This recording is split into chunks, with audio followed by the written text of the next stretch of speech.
When we look into the night sky, we see thousands of points of light, but behind each one lies something far larger and more complex than our eyes can register. When astronomers try to understand how many galaxies exist, they encounter a problem that becomes more confusing the deeper they look. Instead of clarity, the universe reveals inconsistencies, hidden structures. Tonight, we drift through that mystery together. Picture the universe not as a map, but as an ocean. Its currents made of starlight, its waves shaped by gravity, its depths filled with structures we can sense but not fully see. Some are too small to detect. Some are too distant for their light to ever reach us. Others are changing faster than we can measure. What we see is only a fraction of what's actually there. So how many galaxies are truly out there? And why does every attempt to count them only reveal more mystery? If you enjoy exploring questions like this, please like and subscribe. It genuinely helps. Now, settle in and get comfortable. Let's begin.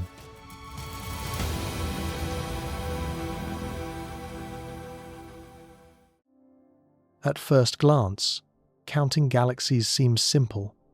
Point a telescope outward and start tallying. But the deeper we look, the more the universe dissolves into layers: hidden light, lost light, and light that has not yet reached us.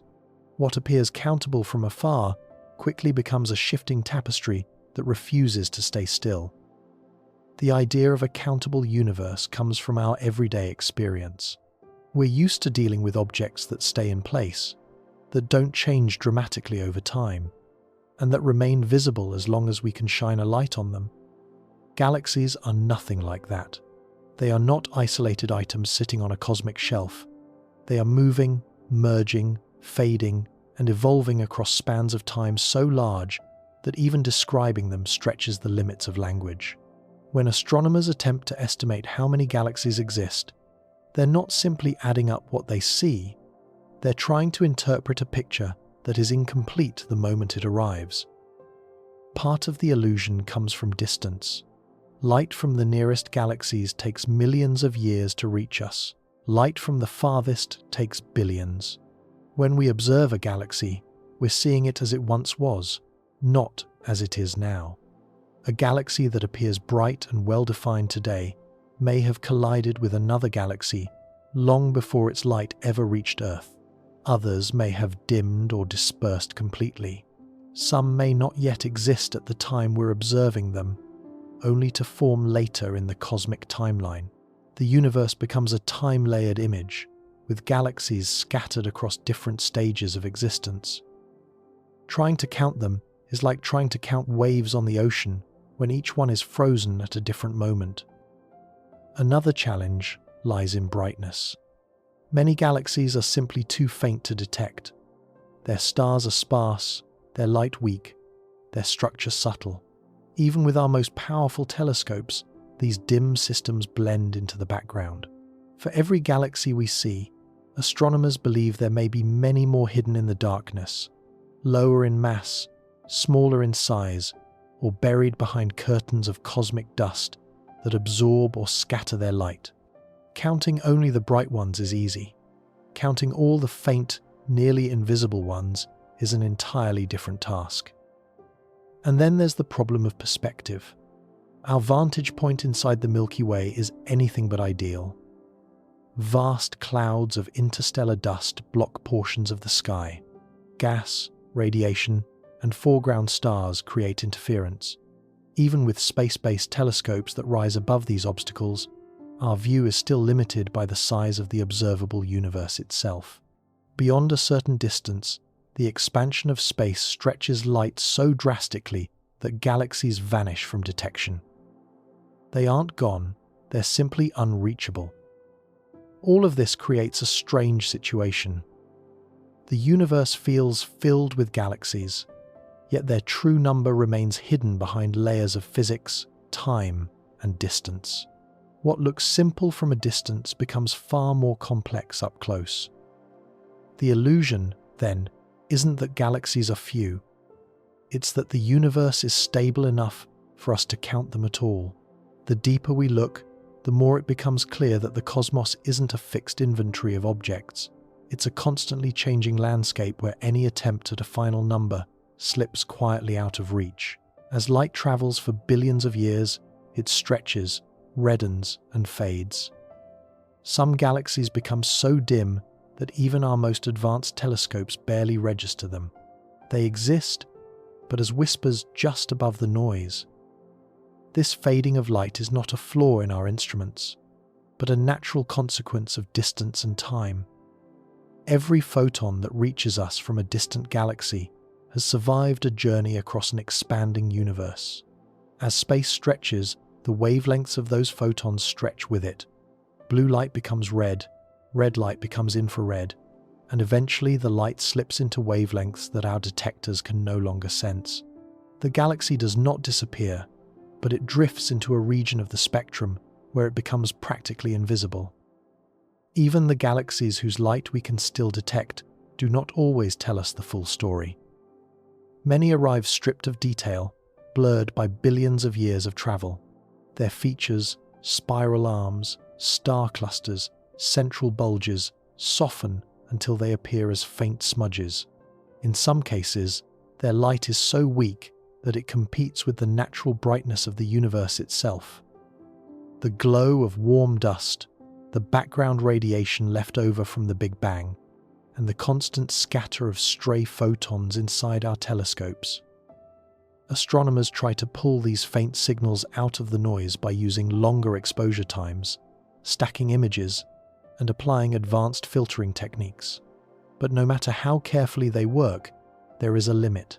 Some galaxies emit so little light, or are so far away, that the universe itself has dimmed them beyond recognition. We know they're there because models require them. Small galaxies, dwarf galaxies, early galaxies formed shortly after the Big Bang, but their light reaches us too weakened to provide a clear picture. This phenomenon is known as cosmological redshift, and it becomes more extreme the farther back we look in time. At modest distances, galaxies still appear familiar, but as we approach the earliest epochs of the universe, their light is stretched so dramatically that it shifts into wavelengths once impossible to detect. The James Webb Space Telescope was designed specifically to capture some of this ancient infrared light. Even so, it only recovers a fraction of what was lost. And the loss isn't simply due to stretching. Along the way, photons can be absorbed by gas, scattered by dust, or diverted by gravitational fields. Some light never reaches us at all, swallowed by dense regions of space. Other light arrives distorted by gravitational lensing, magnified or stretched into arcs. What we see is an approximation, an echo of the original galaxy. This means that when we try to count galaxies, we're not counting actual objects. We're counting whatever faint remnants of light happen to survive the trip. For every galaxy we detect, there may be others hidden behind the limits of light itself. The universe may be filled with structures that remain unknown, not because they're rare, but because the photons that should reveal them are simply too exhausted to show the truth. Light is our messenger across the cosmos. But even messengers grow weary, and when they do, the universe becomes harder to read, leaving us with a picture that is always incomplete, always fading at the edges, and always hinting at more than we can see. Our instruments reveal only a thin slice of reality. Most galaxies are too small, too faint, or too distant to detect. What we observe is not the full cosmos, but its brightest fraction, like seeing only the tallest trees in an endless, fog-shrouded forest. This limited view creates a misleading sense of completeness. When we look through a telescope, we naturally assume that what we're seeing represents most of what's out there. But the universe works very differently. Bright, massive galaxies are the exception, not the rule. The majority of galaxies are small, dim, and easily overlooked, even though they may outnumber the giants by a wide margin. These faint galaxies, contribute significantly to the structure and evolution of the cosmos, but they rarely show up in our surveys. Some galaxies are so tiny that they contain only a few million stars, far fewer than our Milky Way's hundreds of billions. Their weak glow blends into the background, making them nearly indistinguishable from noise. Others are stretched thin across vast regions of space. Their light spreads so evenly that it arrives as a diffuse haze rather than a defined object. Instruments can detect only a portion of their true extent, creating the illusion that they are smaller or simpler than they actually are. Distance adds another layer of complexity. The farther away a galaxy sits, the more the expansion of space stretches and dims its light. By the time the signal reaches us, it may be reduced to a faint trace that requires hours of exposure to detect. Even then, what we capture is incomplete. Only the most luminous parts of the galaxy survive the journey. Entire regions of stars remain invisible, hidden by the sheer scale of cosmic expansion. There is also the issue of cosmic dust. Dust clouds scatter and absorb light, especially from the most distant galaxies. A vast number of galaxies lie behind these natural barriers, undetectable until instruments become sensitive enough to peer through the haze. Every improvement in telescope technology reveals galaxies we never knew were there, suggesting that the population of unseen galaxies is enormous. Because of these limitations, astronomers often rely on indirect measurements. They study how visible galaxies cluster and move, and infer the presence of unseen companions based on gravitational effects. It's a bit like walking through a foggy forest and noticing the way branches sway. Not because you can see what caused it, but because the motion reveals that something is there. This difference between what we see and what exists has profound implications. When scientists estimate the total number of galaxies, they are not counting individual objects. They're estimating the missing majority based on what little light reaches us. This means any number we produce is less a measurement and more a best guess, one that shifts as new technology uncovers layers of the universe previously hidden from view. What we see is a highlight reel of cosmic structure, not the full landscape. The true universe, filled with faint galaxies, hidden clusters, and entire populations outside our detection range, remains largely unobserved. And that unseen universe may be far larger and more complex than anything our current instruments can reveal. Tiny dwarf galaxies, far more numerous than giants, slip easily into invisibility. Their faint stars barely illuminate their own outskirts, making them some of the most elusive structures shaping the cosmos. When most people picture a galaxy, they imagine sprawling spirals with sweeping arms and bright cores. But these grand structures represent only a small fraction of what actually exists. The real universe is dominated by dwarf galaxies, compact, modest collections of stars that orbit larger galaxies like quiet companions. They lack the striking features of their massive counterparts, but their simplicity and abundance reveal a great deal about how the universe builds structure from the bottom up. Dwarf galaxies often contain only a few million stars.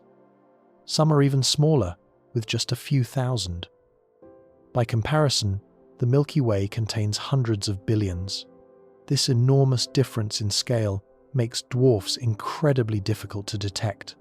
Their light blends into the background, their boundaries blur, and their cores lack the concentrated brightness that helps highlight larger galaxies against the night sky. Despite their subtle appearance, dwarf galaxies play an outsized role in cosmic evolution. They are thought to be the building blocks of larger galaxies. Over billions of years, dwarfs merge with one another or fall into the gravitational pull of larger systems, contributing their stars and gas to the growth of galaxies like our own. Many of the Milky Way's stars, including some of the oldest, likely originated in long-vanished dwarf galaxies consumed throughout its history.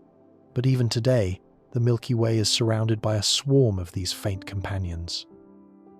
Some are visible with the right instruments, but many remain undiscovered. Our galaxy's halo is filled with clues, faint streams of stars stretching across the sky, residues of dwarfs torn apart by tidal forces.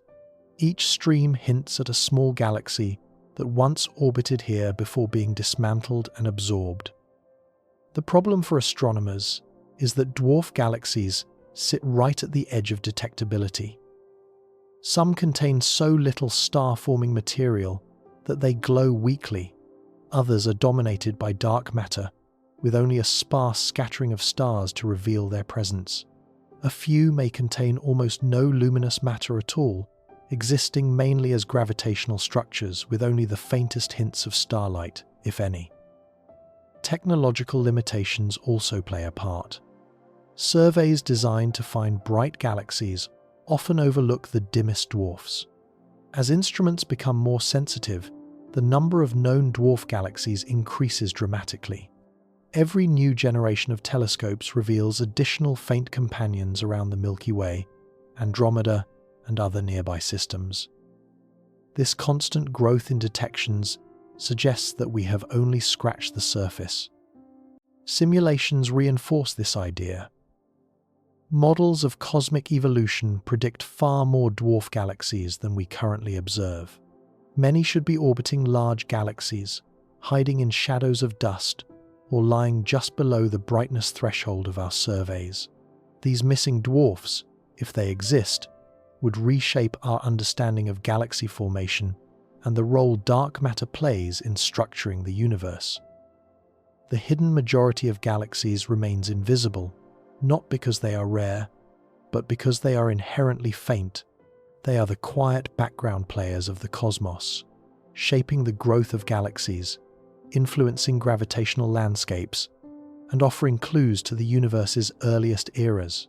Even though they fade easily into darkness, their presence is woven into nearly every corner of the cosmic web. Some galaxies are held together almost entirely by dark matter, containing so few stars that they appear as empty patches of sky. Without starlight, they drift unseen, detectable only through their gravitational fingerprints. These faint systems challenge one of our most basic assumptions about galaxies, that they are defined by the stars we can see. For most people, galaxies are glowing islands in space, their light serving as both their identity and their invitation to explore them. They lurk quietly in the cosmic darkness, composed mostly of material we cannot observe directly. These dark galaxies reveal themselves only through subtle disturbances in the motion of nearby stars or gas clouds, evidence that something massive is present, even if no light betrays it. Dark matter dominates the structure of the universe, forming the invisible framework on which normal matter gathers. In many galaxies, especially larger ones, the stars and gas highlight where this framework is densest. But in these ghostly systems, the situation is reversed. The dark matter halo is present, but the luminous material is sparse. Only a few stars glow weakly near the center, if any exist at all. Their combined brightness is so faint that, unless astronomers know exactly where to look, these galaxies remain effectively hidden. Detecting them often requires indirect methods. One approach is to map the velocity of hydrogen gas in regions where no stars are visible. If the gas is rotating or accelerating as though influenced by a massive structure, astronomers infer the presence of a dark galaxy. Another method involves studying the behavior of satellite galaxies orbiting larger hosts. Irregular motions or unexpected gravitational tugs can indicate that something unseen is nearby, quietly shaping their paths. Even the Milky Way may host several of these dark companions. Surveys that trace the movement of stars in our galaxy's outer halo have revealed motions that don't always line up with visible structures. In some cases, the simplest explanation is an unseen mass, perhaps a small galaxy composed almost entirely of dark matter. These ghost galaxies may also hold important clues about the early universe. Under certain conditions, small galaxies may form but fail to ignite widespread star formation. Their gas could be too diffuse, too warm, or too quickly stripped away by nearby galaxies. Without the ability to spark new stars, these systems never develop enough brightness to reveal themselves.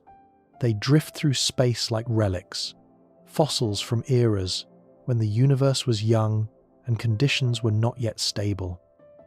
Some of the most extreme examples are the ultra-diffuse galaxies discovered in recent years. A few appear to contain almost no dark matter at all, while others seem to be almost nothing but dark matter.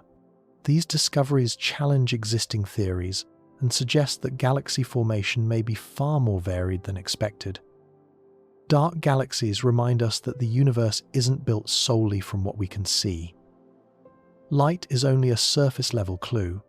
Beneath that surface lies a much larger, invisible structure, one that shapes the motion of stars, the formation of galaxies, and the architecture of the cosmic web itself.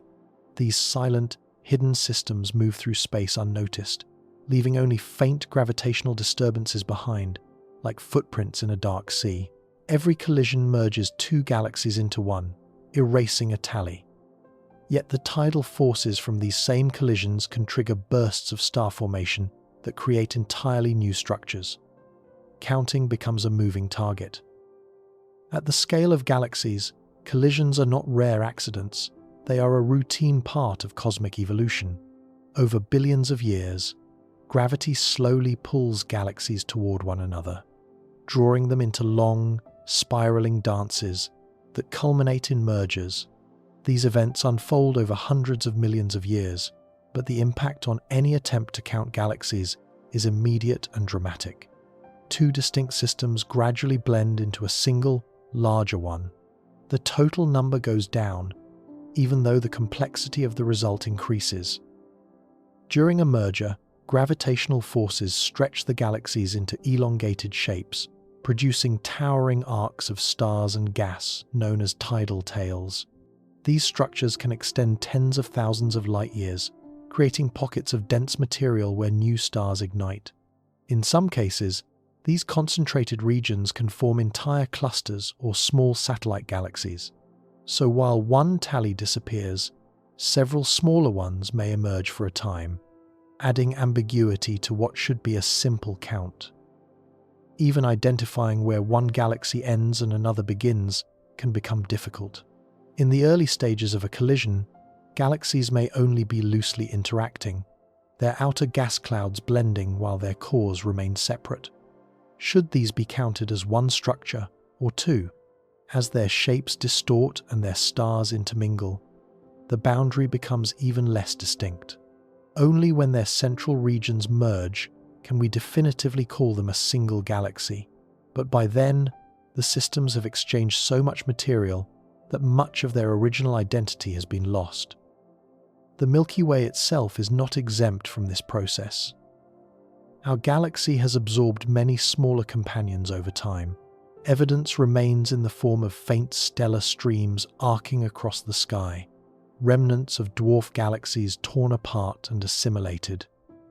In the future, the Milky Way will merge with the nearby Andromeda galaxy.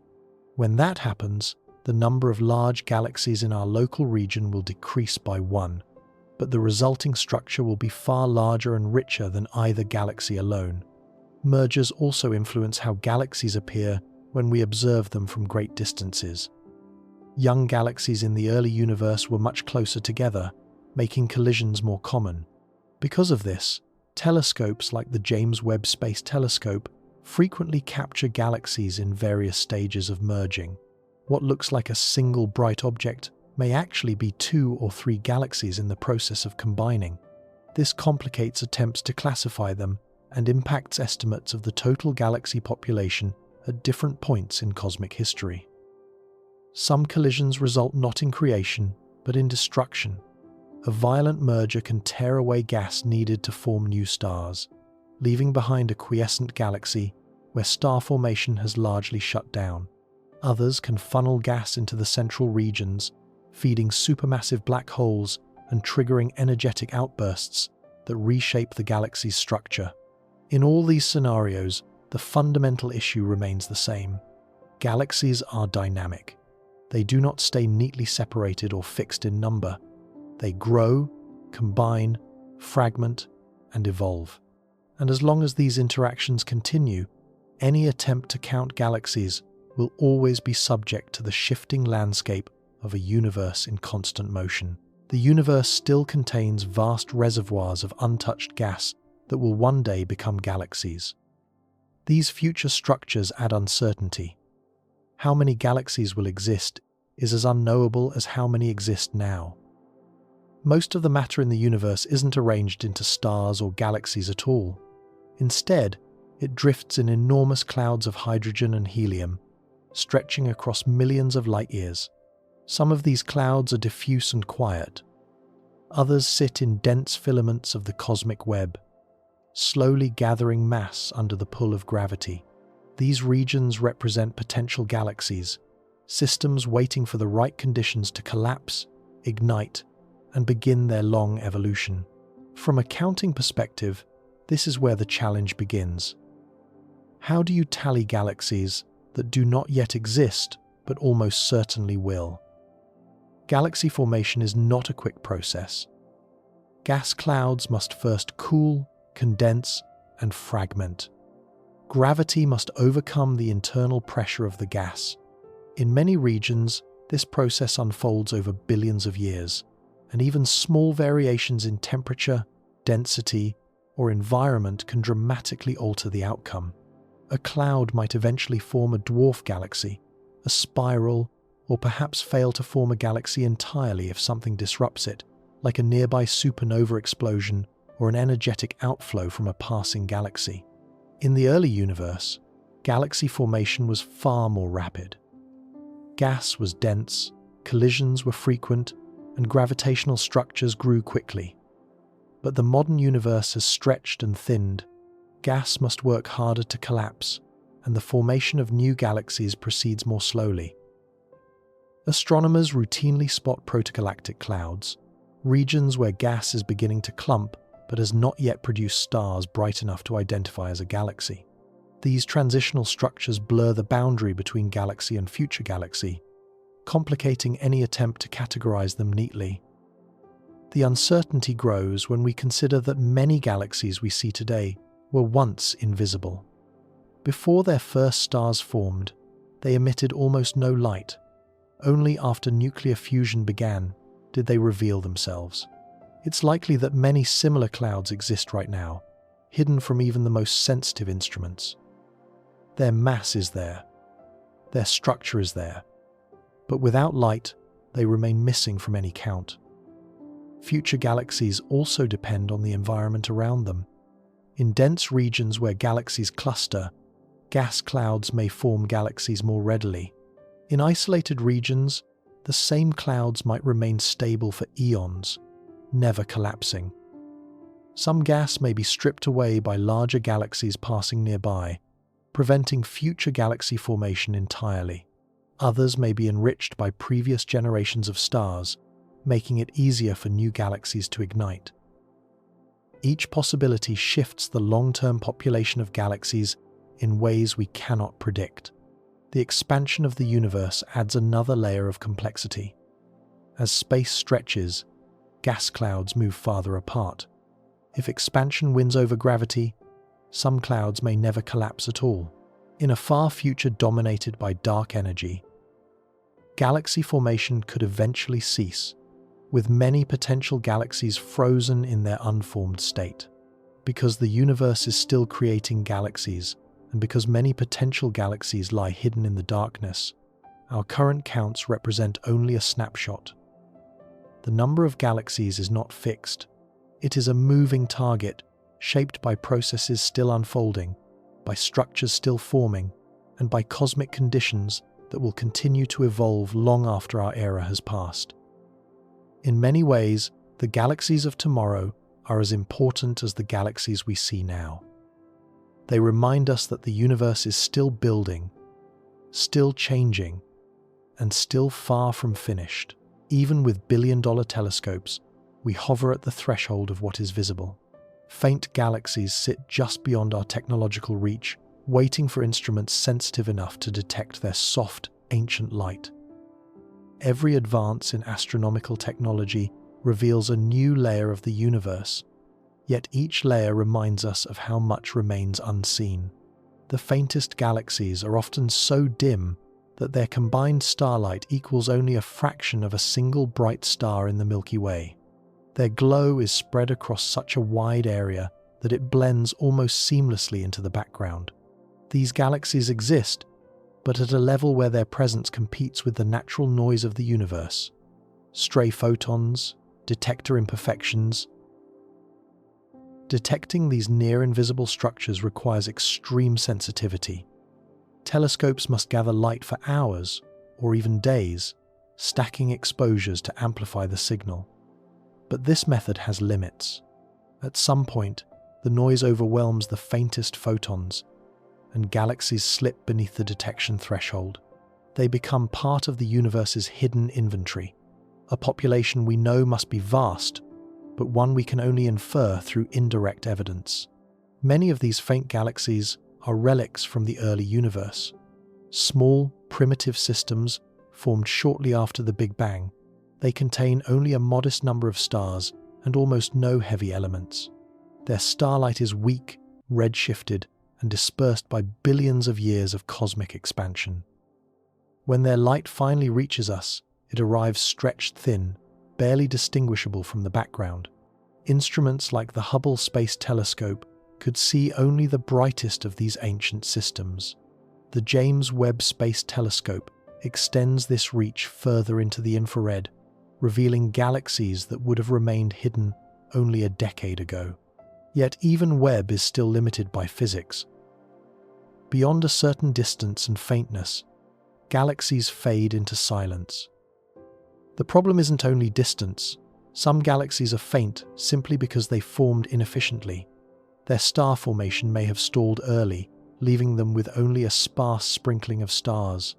Others lost gas through interactions with nearby galaxies or energetic events, preventing new stars from forming. These systems, deprived of bright young stars, glow only with the dim light of older, cooler populations. There are also galaxies that are diffuse, so spread out that their surface brightness is incredibly low.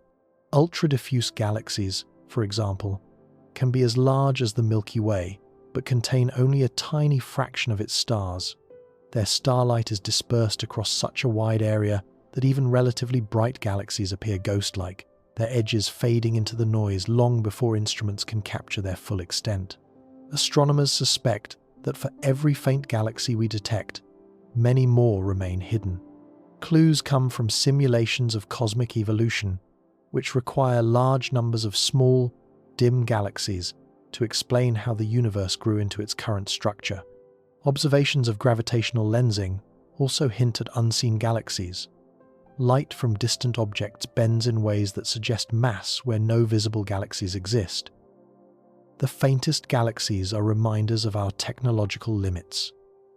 They show us that the observable universe is shaped not only by what is present, but by what our tools are capable of revealing. As instruments improve, the edge of detection shifts outward, uncovering galaxies that were once invisible. Yet beyond that new edge lies another layer, still faint, still hidden, and still waiting for the next leap in our ability to see. As space stretches, galaxies drift away from us, some so quickly that their light will never arrive. These unreachable galaxies remain forever uncounted, lost beyond a cosmic horizon. This phenomenon is not a limitation of our technology, but a fundamental property of the universe itself. Space is not static, it expands, and on the largest scales, this expansion accelerates. As a result, distant galaxies are carried away by the growth of space faster than their light can travel toward us.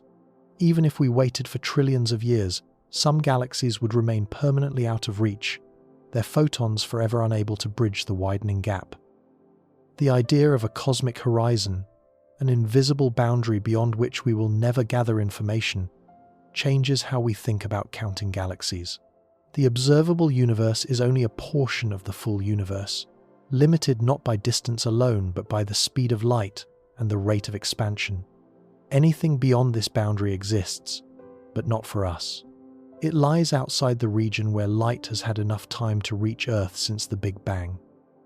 And that boundary is not fixed.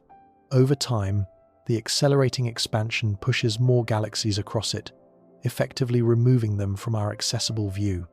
Galaxies that are visible today may one day slip beyond detection, not because they dim or disappear, but because the universe is stretching the space between us too quickly.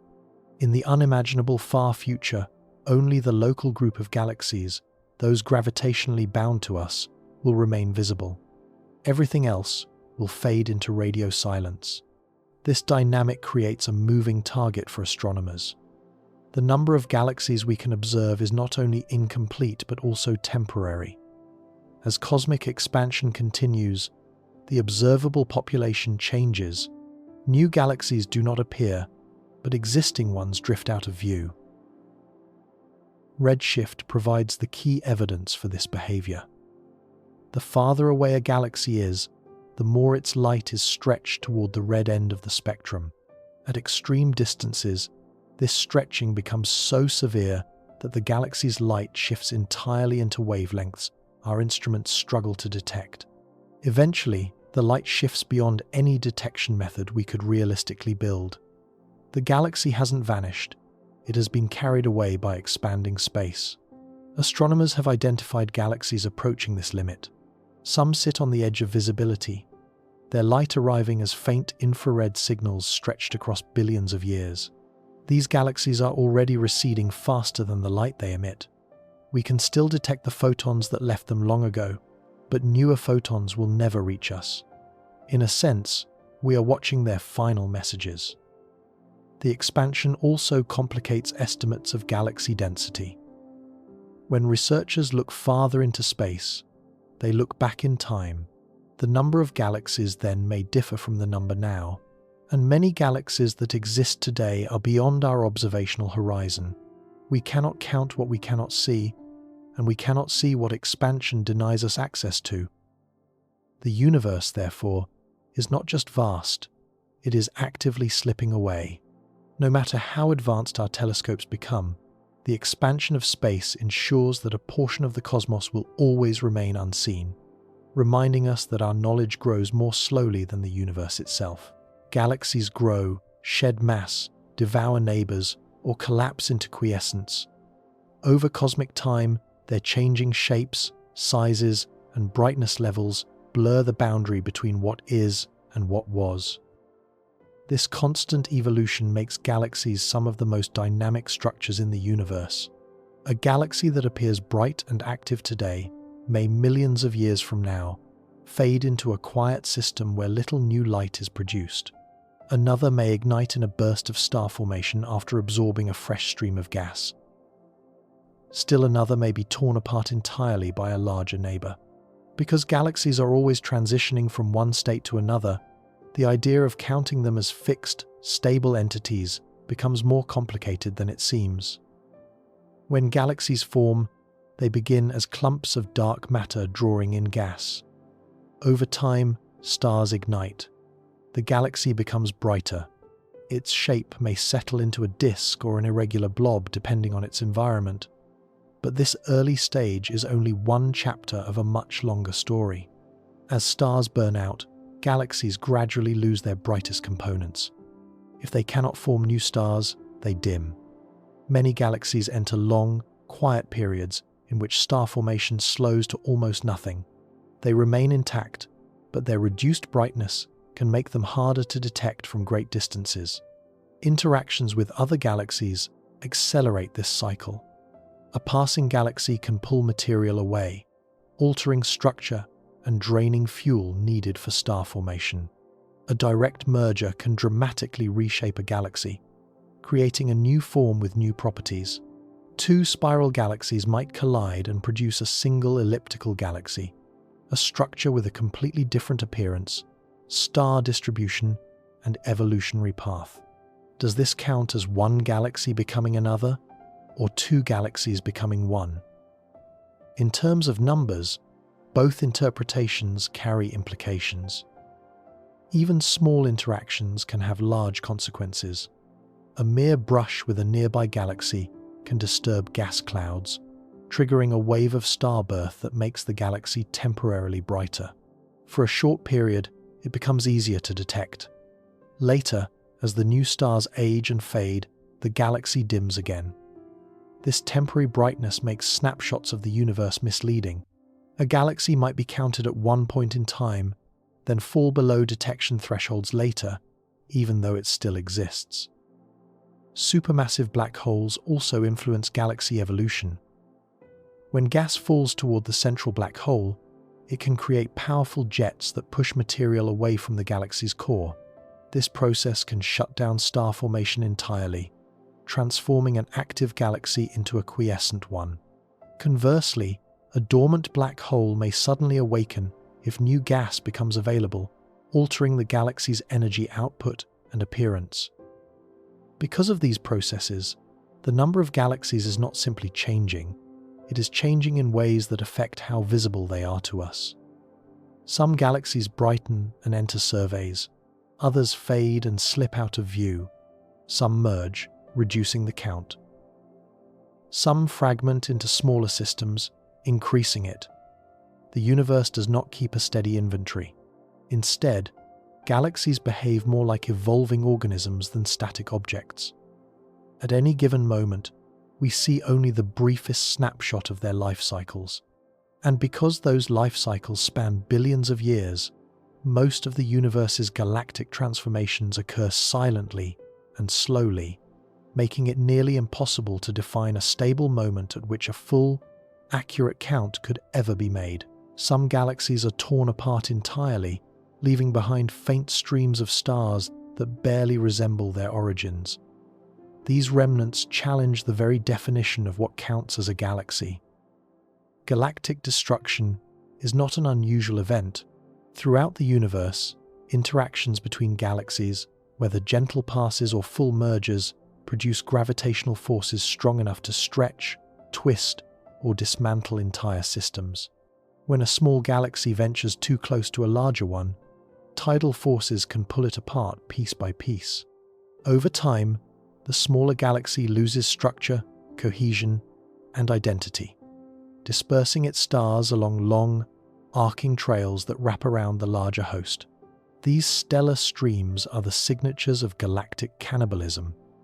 They trace the paths once occupied by compact, coherent systems.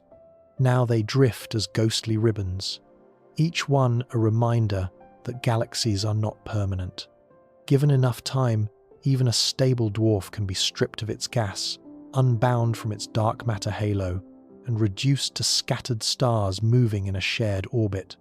What remains still contains the DNA of the former galaxy.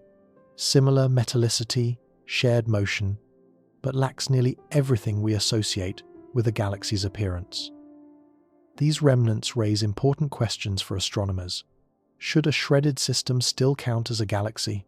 If it contains no central core, no self-gravity to hold it together, and no potential for star formation, can it still be classified as one? Or does it become something else entirely? A structural artifact rather than an active cosmic entity. The Milky Way offers numerous examples. Our galaxy is currently in the process of tearing apart several small companions.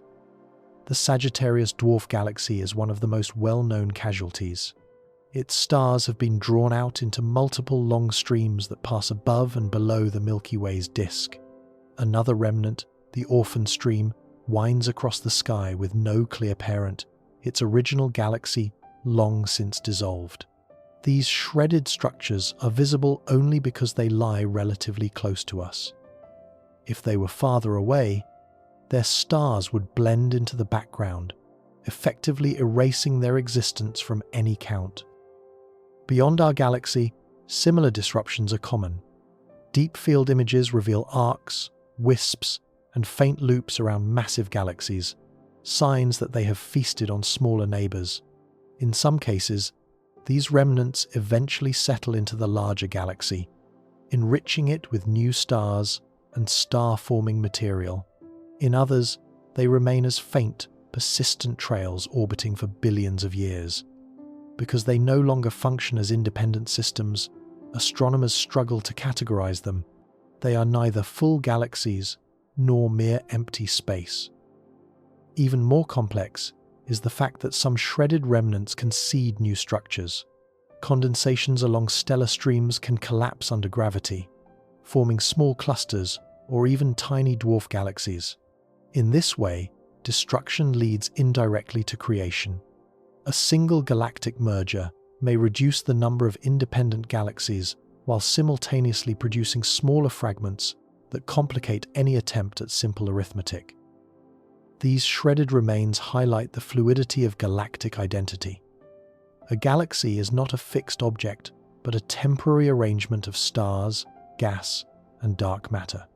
When that arrangement is disrupted, the pieces may still persist, but the galaxy itself ceases to exist as it once did. This transformation blurs the boundary between presence and absence. It reveals a universe where counting becomes difficult not because galaxies are obscure, but because they are continuously changing form, sometimes disappearing entirely, leaving only faint trails as evidence they were ever here at all. There may be galaxies with few or no stars, cold, dark shapes drifting through the cosmic web. They hold mass, gravity, and structure, but almost no light to betray their presence. These unusual systems challenge our most basic assumptions about what a galaxy is. Traditionally, we picture galaxies as luminous objects defined by their stars, billions of bright suns creating spirals, ellipses, and glowing cores. But nature doesn't always follow the patterns we expect. A galaxy can form when a dark matter halo gathers enough mass to bind gas under gravity. Yet if that gas never cools enough to ignite star formation, or if it is stripped away early, the resulting structure may travel through the universe as a nearly invisible shadow. Detecting galaxies without stars is an enormous challenge. Light is our primary tool for understanding the cosmos, and without it, we must rely on indirect signs. Some starless or nearly starless galaxies are inferred from the way they affect their surroundings. For example, a dark galaxy might alter the motion of nearby gas clouds, causing them to rotate or accelerate in ways that only a massive structure could produce. In other cases, gravitational lensing, where mass bends the path of light from background objects, reveals the presence of something large and unseen. These dark systems may have formed in regions where conditions were never favorable for star formation. Early in the universe, powerful ultraviolet radiation from the first generations of stars and black holes could heat gas clouds, preventing them from cooling and collapsing into new stars. If this process continued long enough, the cloud might disperse or remain too warm to ever begin producing light. The galaxy would exist, but without the luminous components we rely on to see it. Other galaxies may have had their star-forming material stripped away by interactions with larger neighbors. A flyby encounter or a passage through a dense environment can remove gas through tidal forces or ram pressure stripping. Once deprived of gas, these galaxies lose the ability to form new stars and slowly fade as existing stars burn out. Given enough time, the galaxy becomes dark. Only its dark matter halo and a few aging dim stars remain. Some of the most intriguing possibilities come from simulations. Models of cosmic evolution consistently predict the existence of many more small dark matter halos than visible galaxies. These halos may represent failed galaxies, structures massive enough to form, but not massive enough to light up. They drift along filaments of the cosmic web, influencing the gravity of surrounding regions, shaping the flow of gas, and contributing to the overall distribution of mass in the universe. If large numbers of starless galaxies do exist, they would help explain discrepancies between observations and theoretical predictions. They may account for missing mass in certain regions or explain unusual motions of visible galaxies. Their existence would mean that the luminous universe, the portion we can see, is only a partial representation of the true cosmic landscape. These dark structures remind us that light is only one way to understand the universe. A galaxy does not need to shine to exist. It needs only gravity and structure. The challenge for astronomers is that, without starlight, these galaxies remain hidden in the depths of space, detectable only through subtle clues. They extend the universe beyond what our eyes and instruments capture, revealing that even emptiness can contain objects of immense scale. Starless galaxies are the silent partners of cosmic evolution, present, influential, but nearly invisible. They underscore how much of the universe remains concealed, waiting for the moment when new tools and techniques finally bring their shadows into view. Galaxies lie along vast filaments of dark matter. Some filaments are rich with bright galaxies, others hold only sparse, dim clusters. This uneven arrangement complicates any attempt at a universal census. When astronomers first mapped the distribution of galaxies in 3 dimensions, the results were nothing like the uniform spread many imagined. Instead, galaxies lined up along colossal structures, threads, walls, and nodes, forming a network now known as the cosmic web. These filaments stretch for hundreds of millions of light-years, made not of luminous material, but of dark matter, an invisible scaffolding that dictates where normal matter collects and where galaxies can form. Because galaxies cluster tightly in some regions and barely appear in others, counting them becomes a task dependent on where we look. A survey focused along a dense filament may find hundreds or thousands of galaxies, while another survey looking across a nearby void might return only a handful. This uneven distribution means no single observation offers a complete picture. To estimate the total, astronomers must account for these variations and attempt to understand the large-scale geometry of the universe. The filaments themselves act like gravitational highways. Gas flows along them, feeding galaxies and helping new ones form. Where multiple filaments intersect, they create massive nodes, regions where galaxy clusters grow. These clusters can contain thousands of galaxies bound together by gravity, making them some of the brightest and most densely populated parts of the cosmos. In contrast, the spaces between filaments, cosmic voids, can span enormous distances, with almost no galaxies at all. The web structure reflects the universe's long evolutionary history. In the early cosmos, slight variations in density caused small regions to collapse under gravity, forming the seeds of today's filaments. Over billions of years, these structures stretched, interconnected, and matured into the immense network we see today. But because this network is so large and complex, our ability to map it depends heavily on which galaxies are bright enough to observe. Dimmer galaxies often sit on the outskirts of filaments or fill in the gaps between brighter systems, but many escape detection entirely. This creates a form of observational bias. Surveys tend to highlight the brightest galaxies that outline a filament while missing the populations that trace its fine structure. In reality, filaments likely contain many more dwarf and ultra-faint galaxies than we can detect. Their presence would reveal even more detail about the web, but until we can observe them directly, our maps remain incomplete. Another complication is the 3-dimensional nature of the web. From our vantage point, some filaments overlap along our line of sight, creating regions that appear denser than they truly are.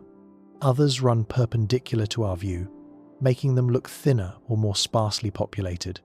Without precise distance measurements, it is easy to misinterpret the arrangement and therefore misestimate the number of galaxies present. The cosmic web is a reminder that galaxies do not float randomly through space. They are shaped by a deeper structure, one we cannot see directly, but whose influence guides the entire distribution of matter in the universe. Any attempt to count galaxies must contend with this architecture. Filaments hide as much as they reveal, clustering galaxies in some places while leaving vast stretches nearly empty.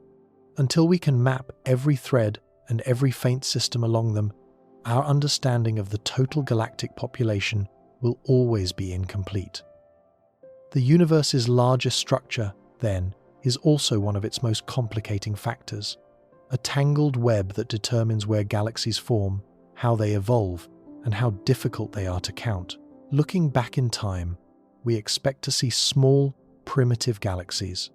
Instead, we find massive, mature structures appearing far too early to fit predictions, forcing us to reconsider how many galaxies existed from the beginning. For decades, cosmological models suggested that the first galaxies formed slowly. They should have started as tiny proto-galaxies filled with young, metal-poor stars, gradually merging and evolving into the massive systems we see today. But recent observations challenge this simple progression. Telescopes capable of peering deep into cosmic history, looking back more than 13 billion years, are revealing galaxies that seem far too large, too bright, and too developed for such an early era. This creates a fundamental tension between what our models predict and what the universe actually displays. If galaxies grew slowly, how could such massive systems appear just a few 100 million years after the Big Bang? Their presence suggests that either galaxy formation was more efficient than expected, or that many smaller galaxies existed earlier than we have assumed. So many, in fact, that they rapidly built the first large structures through frequent mergers. The implications ripple outward. If early galaxies were already mature, then the earliest population must have been enormous, but largely invisible to us today. Many of those first galaxies would have been extremely small, faint, and short-lived. They formed stars quickly, underwent early interactions, and merged into larger systems before their individual light had any chance of reaching us.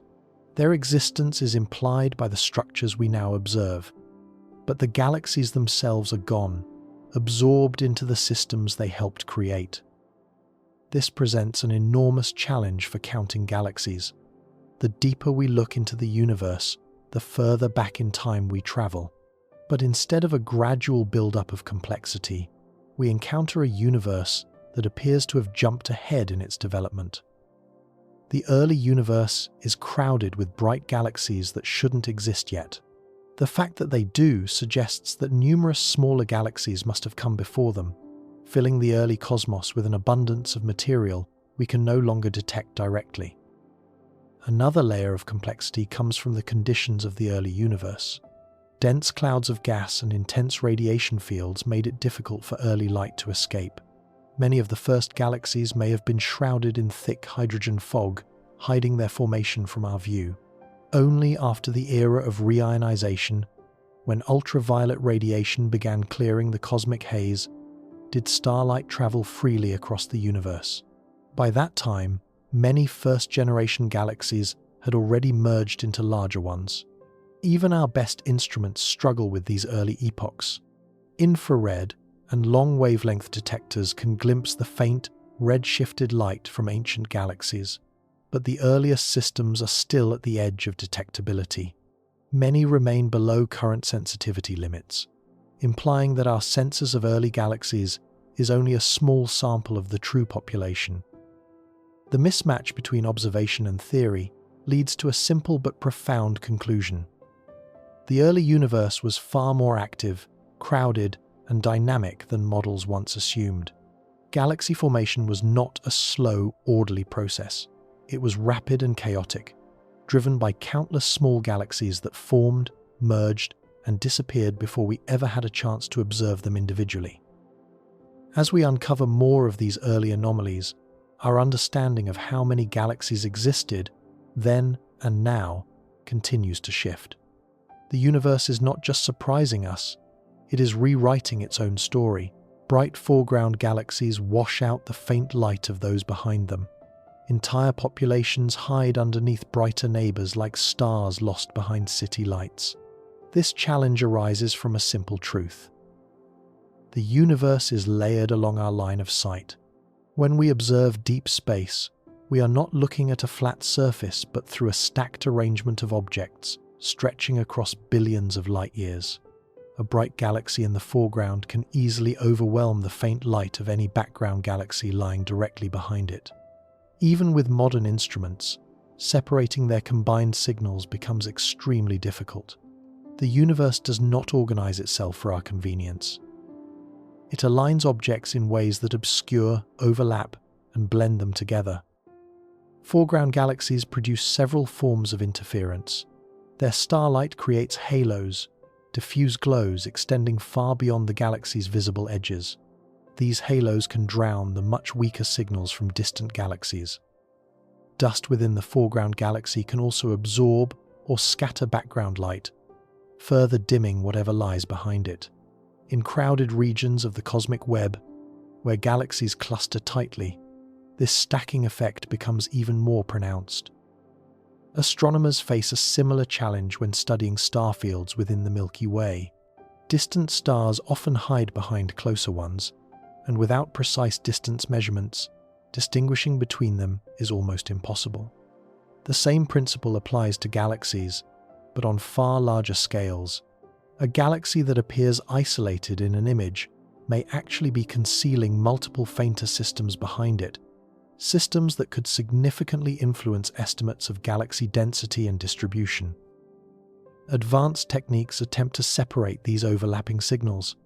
Astronomers use multi-wavelength observations to detect faint galaxies whose light penetrates differently through dust and bright halos. Infrared instruments can sometimes reveal background structures that visible light telescopes miss.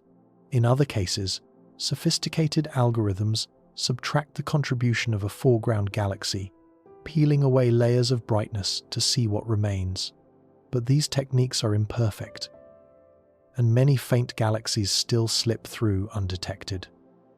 Gravitational lensing, a phenomenon where a massive foreground galaxy bends the light of a background one, can both help and hinder this process. On one hand, lensing can magnify distant galaxies, making them visible when they otherwise wouldn't be. On the other hand, strong lensing can stretch, distort, or even split the background galaxy's image, making it harder to identify or count accurately. In some cases, multiple images of the same galaxy appear in different parts of the sky, creating the illusion of several separate systems. Without careful analysis, astronomers risk overcounting or misinterpreting the true nature of the objects involved. The problem becomes especially significant when conducting large surveys intended to estimate the total number of galaxies.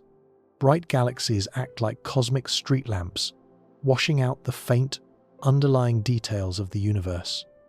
If countless galaxies remain concealed behind them, our maps of the cosmos become incomplete.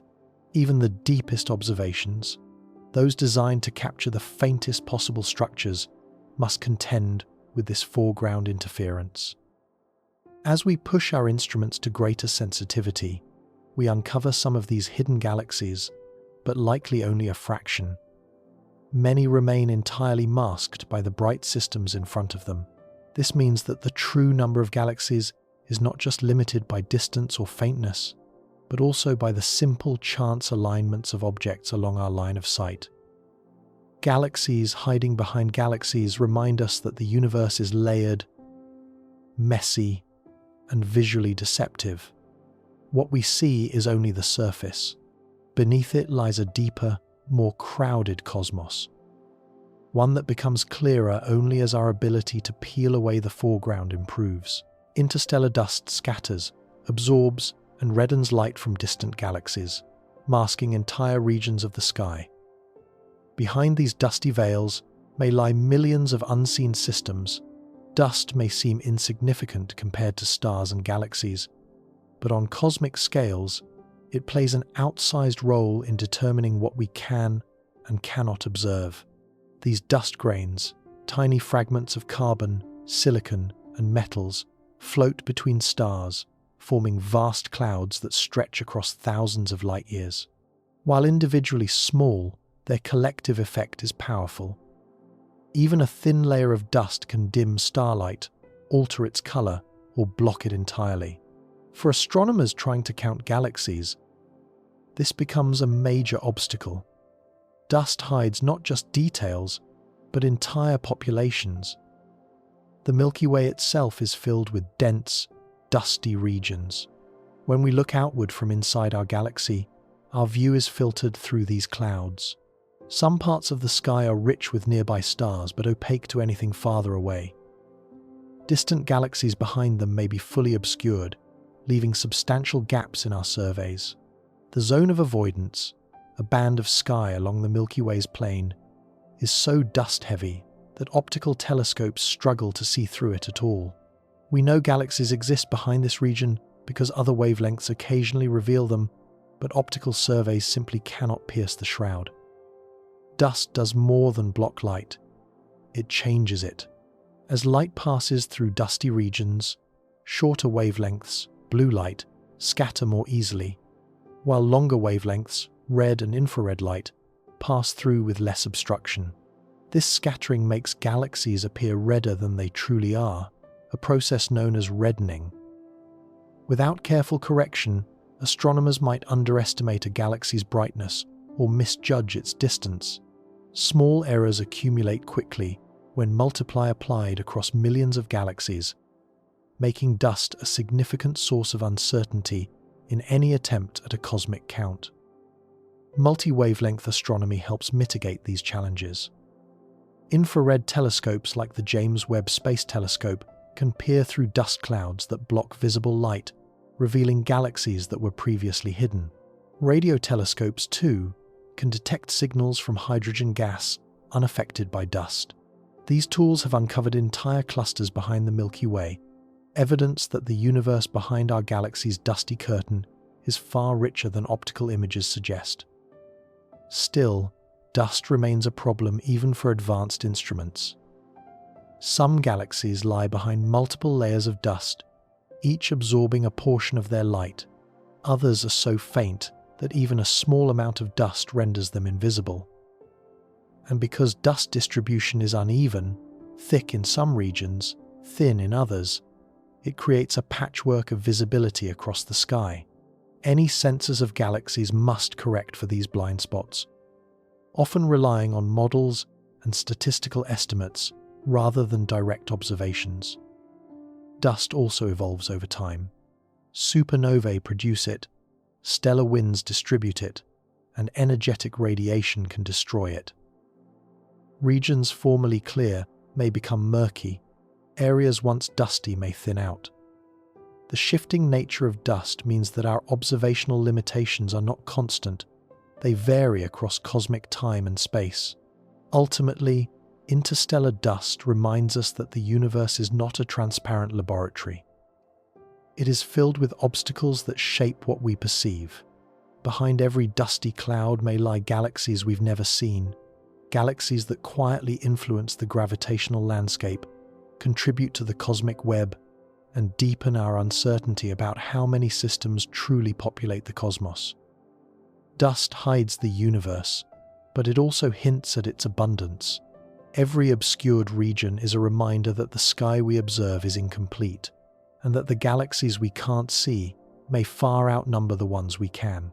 Gravity bends light, stretching and duplicating galaxies across the sky. One galaxy can appear as several, or several can appear as one, distorting any attempt at a clean count. This bending of light, known as gravitational lensing, is one of the most striking predictions of Einstein's general relativity. Massive objects, such as galaxy clusters or dense dark matter concentrations, warp the space around them. When light from a more distant galaxy passes through this warped region, its path curves.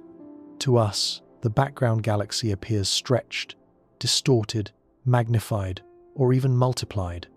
Instead of a single distant galaxy, we might see a ring, an arc, or multiple mirrored copies scattered across the sky. For astronomers trying to count galaxies, lensing adds a layer of complexity that is both helpful and confounding. On one hand, lensing can magnify faint galaxies that would otherwise be too dim to detect. These lensed galaxies allow us to peer deeper into the early universe than our telescopes normally permit. But this magnification also skews the apparent number and brightness of galaxies in that region. A single galaxy might masquerade as three or more. If not recognized and corrected, lensing can lead to overestimates of galaxy density. Strong gravitational lensing creates the most dramatic distortions. Massive clusters can produce Einstein rings, perfect circles of light, when the alignment between observer, lens, and distant galaxy is just right. In most cases, though, the distortions are more subtle: elongated smears, partial arcs, or repeated fragments that require detailed analysis to identify. Each example complicates the simple idea of counting individual galaxies because the light we observe does not reveal the true structure behind it. Weak gravitational lensing adds another layer of difficulty. Rather than producing dramatic arcs, weak lensing gently stretches the shapes of many galaxies at once. The distortions are slight, imperceptible in individual systems, but they accumulate statistically across large surveys. To distinguish real galaxies from distortions of others, astronomers must carefully model how much lensing should occur in each region. These models help correct the data, but uncertainties remain, especially in areas where dark matter is unevenly distributed. Dark matter is, in fact, central to the lensing problem. Because dark matter does not emit or absorb light, its presence is known primarily through gravitational effects. Regions rich in dark matter might create strong lensing features even if no visible galaxies are present to betray their mass. Conversely, areas that seem sparse in visible matter may still distort light due to hidden concentrations of dark matter. Without knowing the true distribution of mass, it becomes difficult to determine which distortions represent genuine galaxies and which are lensing artifacts. Gravitational lensing also changes the apparent size and brightness of galaxies. A distant galaxy might appear unusually large because lensing has magnified it, or unusually small because part of its light was stretched out of view. These changes affect classifications and can influence estimates of how many galaxies occupy a given volume of space. Ultimately, gravitational lensing is both a tool and a complication. It reveals galaxies too faint for direct observation, offering rare glimpses into the distant universe. But it also distorts the cosmic landscape, blending truth with illusion. Counting galaxies becomes not just a matter of detection, but interpretation, carefully teasing apart which features belong to real objects and which are mirages shaped by gravity's invisible hand. In a universe filled with massive structures, lensing ensures that nothing we see is entirely straightforward. Every deep field image is a mixture of genuine galaxies and gravitational echoes, a cosmic funhouse mirror that reflects, stretches, and multiplies the universe beyond our reach. We can only see so far before space expands faster than light can travel. Beyond that boundary lie galaxies we will never detect, no matter how advanced our technology becomes.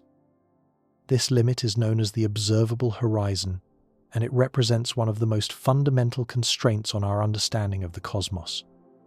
The universe is not simply large, it is expanding, and this expansion means that distant regions are moving away from us faster than the speed of light.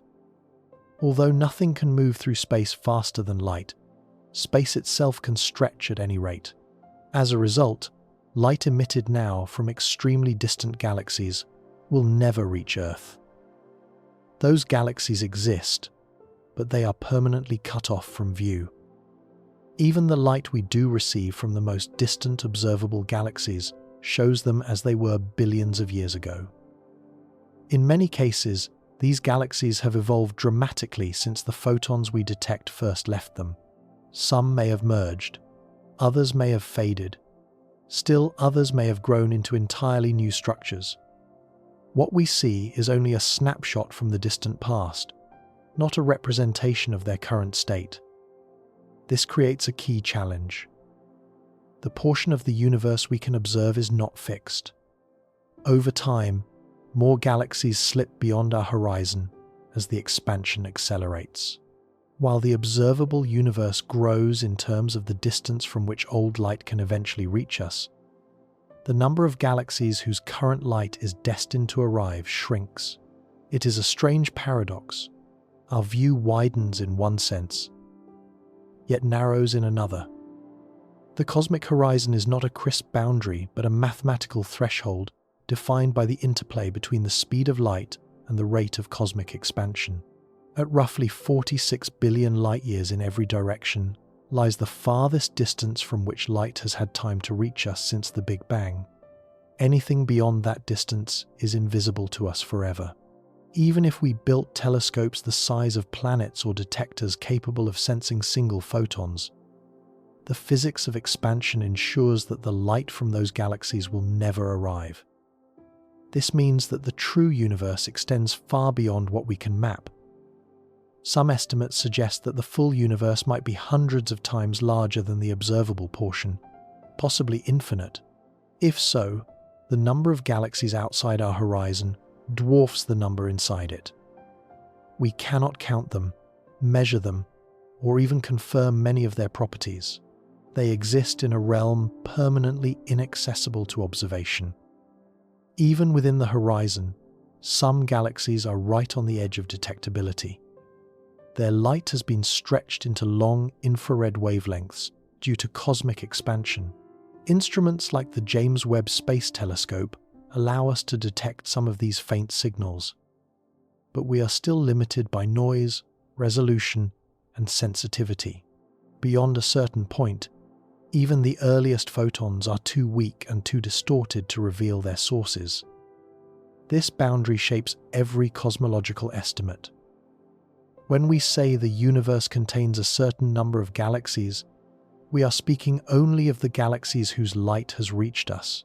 There may be vastly more beyond that edge, galaxies that formed, evolved, and died without ever being detectable from our perspective.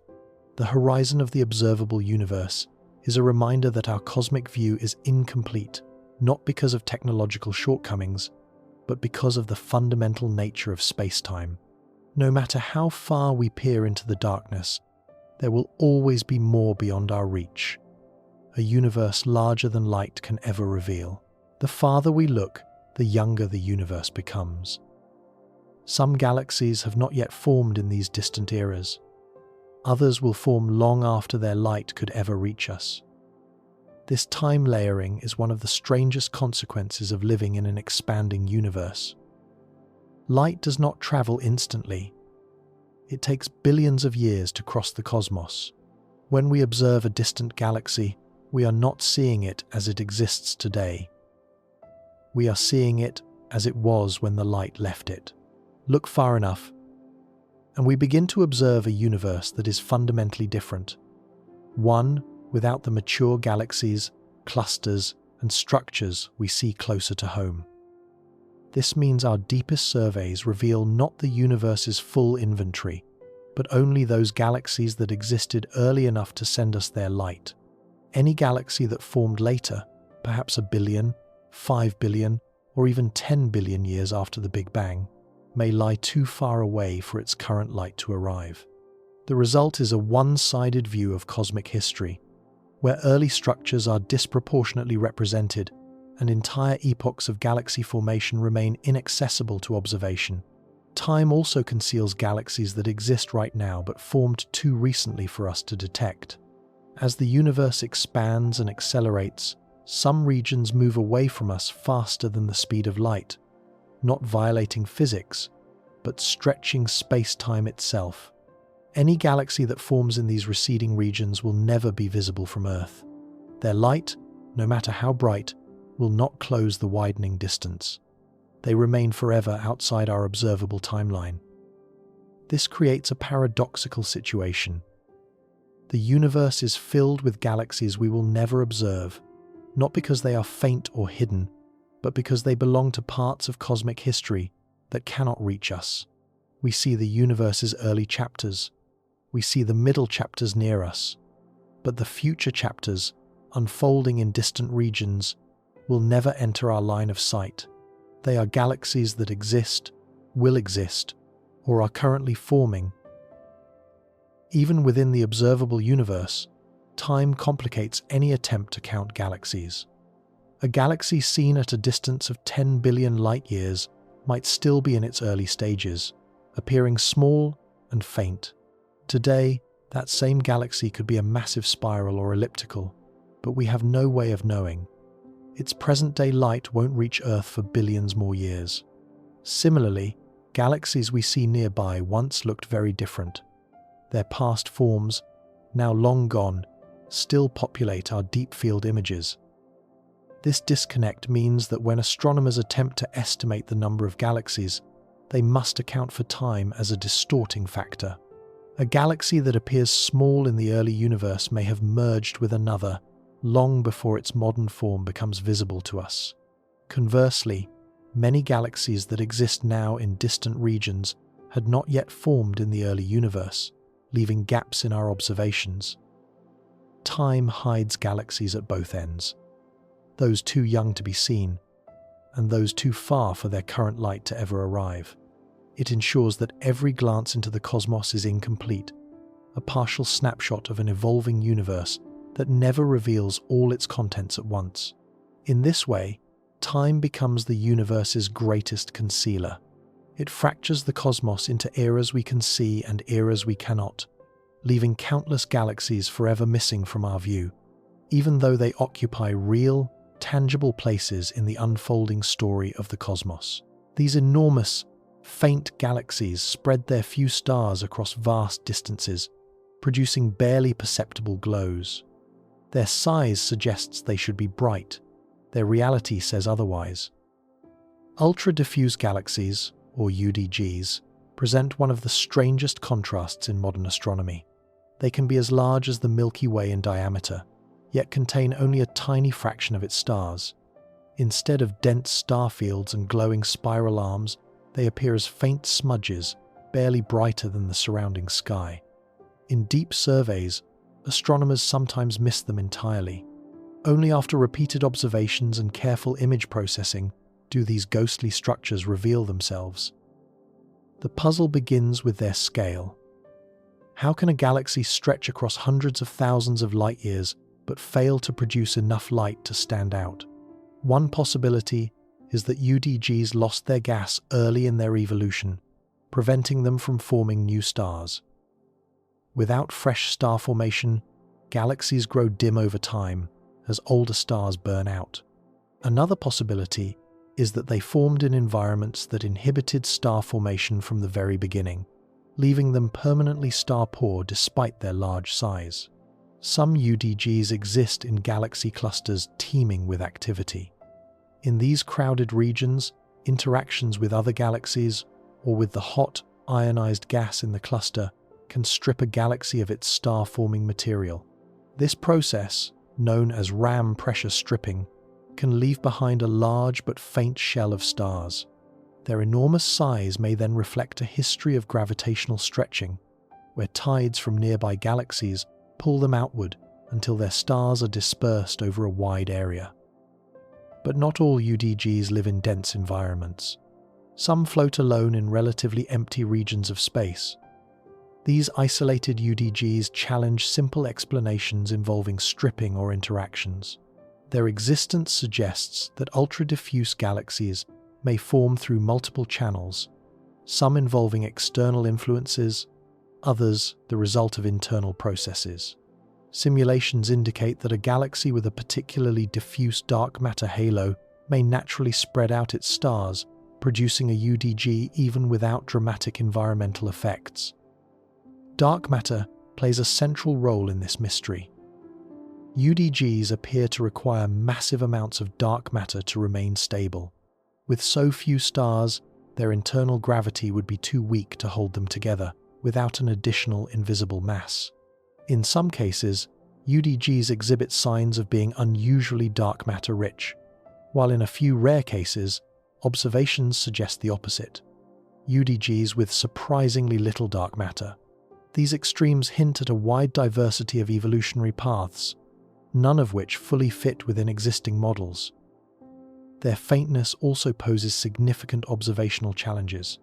Because their surface brightness is so low, Even large telescopes struggle to detect them beyond relatively short distances. This means the known population of UDGs is likely only a small sample of their true numbers. Many may exist undetected in regions of sky we assume to be empty or sparsely populated. As detection techniques improve, astronomers continue to uncover more of them, suggesting that UDGs may be a common, yet overlooked, galaxy type. Ultra-diffuse galaxies force us to rethink our assumptions about what a galaxy should look like. They stretch the definition of what makes a galaxy visible, identifiable, or countable. Are they massive failures of star formation? Survivors of violent past interactions? Unique expressions of dark matter physics? Or all of the above? Whatever their origin, UDGs add complexity to the effort of counting galaxies. Their enormous size tempts us to notice them, while their dimness keeps them hidden. They are giants made of almost nothing, vast structures that quietly populate the cosmic web, reminding us that even the largest galaxies can hide in plain sight. Each technological leap reveals galaxies previously invisible. Numbers once considered definitive, 200 billion, then 2 trillion, shift again, and again, and again. This constant revision isn't a sign of scientific uncertainty. It's a reflection of how rapidly our observational tools evolve. Each new telescope acts like turning up the brightness, contrast, and resolution on the universe. What once appeared empty suddenly becomes populated. What once seemed sparse reveals itself to be dense. Every improvement in sensitivity extends the boundaries of what we can detect. Fainter galaxies, smaller structures, more distant light. And with each expansion of our view, our estimates of the total number of galaxies grow. The shift from ground-based telescopes to space-based observatories marked the first dramatic change. Early telescopes struggled with atmospheric interference, limiting detection to only the brightest and closest galaxies. When the Hubble Space Telescope captured its first deep-field images, astronomers were stunned. A patch of sky no larger than a grain of sand held thousands of galaxies, many never seen before. Overnight, estimates of the total galaxy population skyrocketed. But Hubble was only the beginning. As detectors improved and exposure times lengthened, surveys reached deeper still. The Hubble Ultra Deep Field revealed galaxies from the early universe. Small, faint, red-shifted objects that had gone unnoticed in previous observations. These discoveries forced astronomers to revise their models, recognizing that the universe contained far more faint and distant galaxies than earlier surveys could capture. Then came infrared astronomy. Telescopes like Spitzer and, later, the James Webb Space Telescope pushed past the limits of visible light. They detected galaxies whose light had been stretched into infrared wavelengths by cosmic expansion. Some of these galaxies were so faint in visible light that even the Hubble telescope had missed them entirely. With each layer uncovered, it became clear that the universe is filled with hidden populations, waiting for instruments capable of detecting them. Technological advances also refine our ability to interpret what we see. Improved image processing and machine learning algorithms allow astronomers to extract faint signals from noisy backgrounds, revealing galaxies that would once have been lost. Large-scale surveys, such as those conducted by the Vera Rubin Observatory, will soon add even more data, tracking changes in the sky over time and detecting transient features associated with distant galaxies. Every telescope also brings new biases. Some are better at detecting bright galaxies, others at faint ones. Some specialize in infrared, others in ultraviolet or radio wavelengths. No single instrument gives the full picture. Instead, each reveals a part of the cosmic puzzle. As astronomers combine these data sets, their estimates evolve, representing a more complete, though never perfect, understanding of galactic abundance. The pattern is unmistakable. Every time we improve our tools, the universe becomes more crowded. Galaxies once lost to distance, faintness, dust, or redshift begin to appear. Entire classes of galaxies, dwarfs, ultra-diffuse systems, early universe giants. This means that any current estimate is provisional. It reflects not the total number of galaxies that exist, but the number accessible with today's technology. As instruments grow more sensitive, as we map more wavelengths, and as we develop better algorithms for extracting faint signals, that number will continue to increase. In astronomy, progress is not just about learning more, it's about seeing more. And each time we open a new observational window, the universe responds by revealing that it contains far more than we imagined. In the universe's early epochs, a thick haze of neutral hydrogen absorbed much of the light from the first galaxies. Many of these ancient systems remain hidden behind that primordial fog. This era, often called the Cosmic Dark Ages, represents one of the most mysterious periods in the history of the universe. After the Big Bang, the cosmos cooled enough for electrons and protons to combine into neutral hydrogen. But this newly formed hydrogen did something unexpected. It made the universe opaque to much of the earliest starlight. The first galaxies were there, forming stars, growing in mass, shaping the cosmic landscape, but their light struggled to escape. It was absorbed, scattered, and swallowed by hydrogen atoms long before it could travel freely through space. Because of this, when we look deep into the universe, we encounter a natural wall of darkness. Even the most powerful telescopes cannot directly observe the earliest galaxies in their original state. Their light has been filtered through this fog, leaving us with only partial information about what existed during those first few 100 million years. Over time, the earliest stars and galaxies began to change this environment. Massive young stars emitted intense ultraviolet radiation capable of ionizing hydrogen, breaking it apart into charged particles that no longer absorbed light so efficiently. These ionized bubbles gradually expanded around the earliest galaxies, creating isolated pockets of transparency. As more galaxies formed and emitted radiation, these bubbles grew, merged, and eventually cleared the fog entirely. But the galaxies responsible for this cosmic clearing are not the ones we easily detect. They were small, faint, and numerous. Far more numerous than the galaxies we observe today. Their collective light was enough to reshape the universe. Yet individually, most were too dim to be seen across billions of light years. Many merged into larger galaxies long before the universe became transparent enough for their light to travel freely. This creates a major challenge for astronomers. The galaxies we do observe at high redshift represent only the brightest survivors, systems whose light escaped through gaps in the fog or whose emissions were strong enough to punch their way through. These galaxies cannot account for the sheer amount of radiation needed to reionize the universe, implying that a much larger population of invisible galaxies once existed.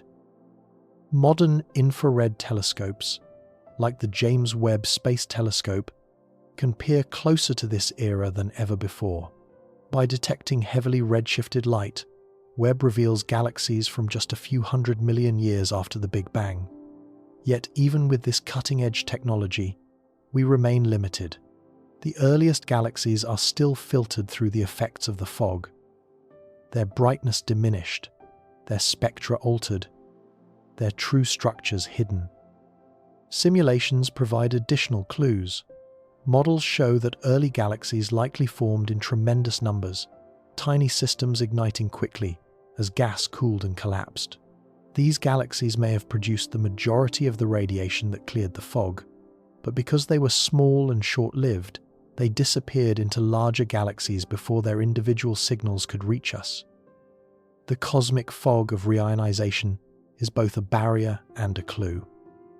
It obscures some of the universe's earliest chapters while hinting at the vast populations of galaxies that once existed beyond our view. Until we find new ways to probe this era, the first galaxies will remain mostly concealed, ghosts in the haze that shaped the universe long before their light could ever reach us. Ultimately, galaxy counts come down to estimating all the light we don't see. Every calculation involves assumptions about the unseen, the faint, and the distant. This may sound counterintuitive, but it reflects the reality of observing a universe where most galaxies never reveal themselves directly. The galaxies we can detect, bright spirals, glowing ellipticals, starburst systems, represent only the loudest participants in a much larger population. The rest whisper in wavelengths we can barely measure or shine so faintly that their contribution is lost in background noise. When astronomers attempt to estimate the total number of galaxies, they must rely not only on what is visible, but on how much visibility is missing. This process begins with deep-field surveys. Researchers observe small regions of sky for long periods, collecting the faintest light possible. These fields show thousands of galaxies, many barely distinguishable from the noise. But even in these ultra-deep observations, only the brightest fraction of faint galaxies appear. To estimate the rest, astronomers examine the distribution of brightnesses. How many bright galaxies appear? How many moderately bright galaxies appear? And how many faint ones are detected near the edge of visibility? From these trends, they extrapolate the number of galaxies too faint to see. But extrapolation is always uncertain. It assumes that patterns continue beyond the limits of detection. If the universe contains unexpected populations, galaxies that are unusually faint, unusually small, or distributed differently from those we observe, our calculations may miss them. As a result, galaxy counts are essentially educated estimates rooted in incomplete information. Distance adds another layer of uncertainty. The farther away a galaxy is, the more its light fades and reddens. Some galaxies at great distances may be bright intrinsically, but so highly redshifted that their visible light no longer reaches us. Others may sit behind dust, behind other galaxies, or in regions where light must pass through complex cosmic environments before arriving at Earth. Every obstruction subtracts light and pushes more galaxies out of view. Astronomers also consider the cosmic timeline. Galaxies evolve, merge, brighten, and fade over billions of years. Deep surveys capture galaxies at different stages of formation. Some that appear faint now may be bright later, or vice versa. To estimate the total number of galaxies over cosmic time, researchers must account for the galaxies that existed but no longer do, those that have not yet formed, and those whose light has been altered beyond recognition. Even the structure of the universe complicates matters. Dense regions of the cosmic web contain many galaxies packed together, while voids hold far fewer. Surveying one region may yield counts that differ dramatically from another. To avoid skewed results, astronomers must model how galaxies cluster and how much light should come from each region. The missing light becomes a map of what likely exists but remains invisible. Modern calculations combine deep-field observations, computer simulations, and statistical modeling to estimate the full population. But the central truth remains: counting galaxies is not about tallying what we see, it is about inferring what we cannot. Every faint pixel, every unexplained fluctuation in brightness, every statistical deviation hints at galaxies just beneath detection thresholds. The missing light becomes the most important data point, revealing a universe far richer than what meets the eye.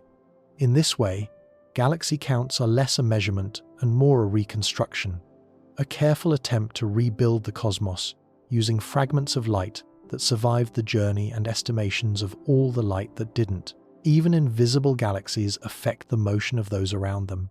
Their gravity tugs, pulls, and sculpts the cosmic structure, proof of their existence etched into the movements of brighter systems.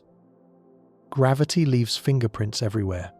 Even when a galaxy emits almost no light, it still possesses mass, dark matter, gas, and sometimes a sparse scattering of stars.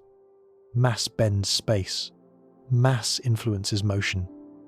And when astronomers track the movements of visible galaxies, star clusters, or clouds of gas, they often find patterns that cannot be explained by luminous objects alone. Something unseen is pulling, guiding, or shaping these motions. This is how many dark matter-dominated galaxies were first inferred. Their gravitational influence was unmistakable, even though their light was negligible. A star cluster might orbit faster than expected. A stream of stars might twist in an unusual direction. The outer regions of a galaxy might rotate as if held together by a much larger mass than telescopes can detect. These signatures reveal the presence of hidden galaxies, systems that exist not because we see them, but because their gravitational effects cannot be ignored. Entire clusters of galaxies display this behavior. The space between the brightest members often contains faint dwarfs or dark galaxies contributing to the cluster's total mass. Without these hidden galaxies, the cluster would not hold together. Galaxies would drift apart instead of remaining gravitationally bound. Astronomers measure these discrepancies and use them to infer how many unseen objects must be present. The results consistently suggest that we are missing far more galaxies than we currently detect. Stellar streams offer another clue. When a small galaxy is torn apart by a larger one, its stars are stretched across space in long, thin trails.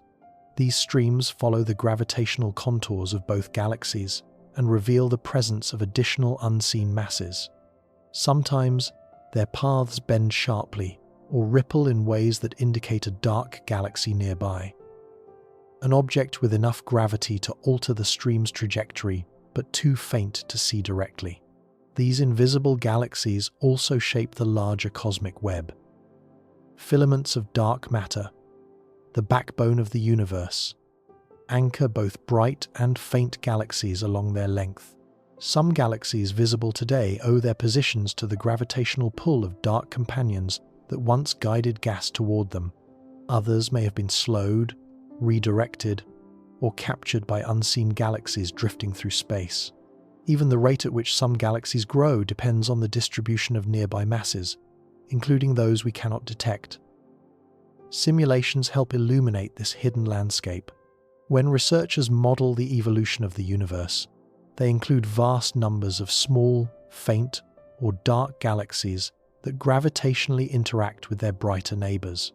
Without these unseen galaxies, the simulations fail to reproduce the structures we observe in reality. Clusters become too loose. Filaments become too sparse. Star formation histories no longer match observations. The invisible galaxies are not optional. They are required for the universe to look the way it does.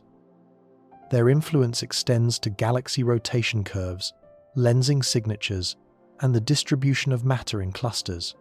In many cases, astronomers detect the gravitational effect long before identifying any corresponding source of light. This pattern reinforces a key truth. The cosmos is shaped by far more galaxies than those that appear in our images.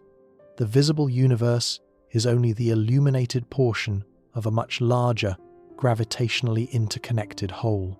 These hidden galaxies remind us that light is merely one window into cosmic structure. Gravity, though silent and invisible, is a far more reliable witness. It exposes the presence of galaxies too faint, too small, or too distant for detection. Through their gravitational tug, they reveal that the universe is not just populated by what we see, but profoundly shaped by what we don't. As long as the universe expands, evolves, merges, fragments, and hides itself in light and shadow, the total number of galaxies may remain forever beyond reach, an answer always shifting just out of view. This is not a failure of science, but a reflection of the universe's scale and complexity. At first thought, counting galaxies seems like a straightforward task. Identify each one, tally them up, and arrive at a final figure. But every step we've explored reveals that galaxies themselves are not fixed points. They change, appear, disappear, collide, grow, fade, or become impossible to detect. The universe is dynamic, and any number we assign to it is tied to a specific moment, a specific method, and a specific level of technology. Even the concept of a true number becomes slippery when we consider that the universe is still forming galaxies in some regions, while others are slipping permanently beyond our horizon of observability. Entire populations remain hidden behind dust, behind other galaxies, behind the fog of early epochs, or behind the limitations of our instruments. Some galaxies no longer exist, some have not yet formed, and some exist in regions we will never access, not because we lack the right telescope, but because the laws of physics prevent their light from ever reaching us. If the universe were static, we might imagine a scenario in which a sufficiently advanced civilization could eventually map every galaxy. But in a universe that expands at an accelerating pace, the opposite happens. The longer we wait, the more galaxies drift beyond reach. Observability shrinks, even as the universe grows. In some distant future era, only the galaxies gravitationally bound to our own will remain visible. Everything else will fade into darkness, not because it has vanished, but because its light can no longer bridge the stretching space between us. Even within the observable universe, the challenges remain profound. Counting faint galaxies requires extrapolating from partial data. Estimating hidden populations requires assumptions about dust, evolution, clustering, and the distribution of dark matter. And even when new telescopes reveal more galaxies, they often reveal new gaps, structures we didn't know existed, faint populations we didn't anticipate, or anomalies that reshape our understanding of how galaxies form. So the question becomes not will we know the number, but is such a number even meaningful? Perhaps the beauty lies not in the total, but in the pursuit. Each improvement in technology opens a deeper layer of the cosmos. Each discovery reframes our understanding of how galaxies emerge and evolve. The shifting nature of the count reflects the shifting nature of the universe itself, a place where certainty is rare and wonder is the default. In the end, the true number of galaxies may be less important than the realization that the universe is richer, more complex, and more dynamic than any single figure could express. The galaxies we see, and the far greater number we cannot, remind us that exploration is ongoing, that mystery is built into the structure of the cosmos. We may never know the final tally, but the search ensures that our understanding keeps expanding, even as the universe moves forever beyond our grasp. As we come to the end of this journey, let your thoughts drift back from the vastness we've explored. Tonight, we traced the outlines of a universe that refuses to stand still, galaxies forming, fading, colliding, hiding, and slipping beyond reach. We followed light across billions of years, through dust, darkness, and distortion. And together, we discovered that the cosmos is far larger, far richer, and far more mysterious than any number can capture. The galaxies we see are only part of the story. The unseen majority, the faintest whispers, and the ancient structures buried in the universe's earliest fog, these shape everything we observe. They influence the motion of stars, the growth of clusters, the fabric of the cosmic web. Even in their silence, they matter, and so do you. Because in this moment, you are part of the same universe we've been exploring, made of the same atoms sparked in long-forgotten stars, connected in a quiet and profound way to all of it. Feel a sense of gratitude for being here, alive, aware, and able to look outward into something so unimaginably vast. Few species in cosmic history have had this privilege, to wonder, to question, to seek meaning in the dark. As the universe continues to expand, our understanding will expand with it. New telescopes will reveal more galaxies, more mysteries, more glimpses into the deep past.